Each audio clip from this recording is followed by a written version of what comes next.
मुंबईकडून अमृतसरकडे जाणाऱ्या 11:57 अमृतसर एक्सप्रेसमध्ये जळगाव रेल्वे स्थानकावर आज दिनांक बुधवारी 1 जुलै रोजी सकाळी 7 वाजता गाडी स्थानकावर येताच जनरेटर बोगीच्या ब्रेक डिस्कमधून अचानक धूर निघू लागला आणि काही क्षणातच आग लागली असून धुराचे लोट यावेळी दिसताच प्रवाशांमध्ये घबराटीचे वातावरण यावेळी निर्माण झाले।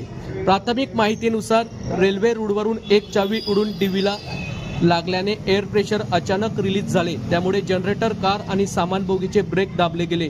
तीव्र घर्षणामुळे ब्रेक डिस्क तापली आणि आग लागली।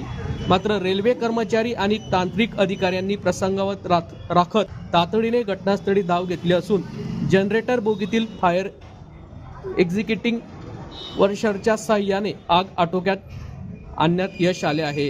याचवेळी तांत्रिक सहाय्यक देवेंद्र गुरव यांनी वरिष्ठांच्या मार्गदर्शनाखाली एअर प्रेशर नियंत्रित करून यंत्रणा पुन्हा सुरळीत करण्यासह महत्त्वाची भूमिका बजावली। या संदर्भातली माहिती आज दिनांक 1 जुलै रोजी सकाळी 7 वाजता माध्यमांना प्राप्त झाली असून यावेळी संपूर्ण तांत्रिक तपासणी करण्यात आल्यानंतर ही अमृतसर एक्सप्रेस पुढील प्रवासासाठी रवाना झाली आहे। या घटनेत कोणतीही जीवित हानी झाली नसून रेल्वे कर्मचाऱ्यांच्या वेळेवर केलेल्या कार्यवाहीमुळे संभाव्य मोठी घटना यावेळी टळली आहे।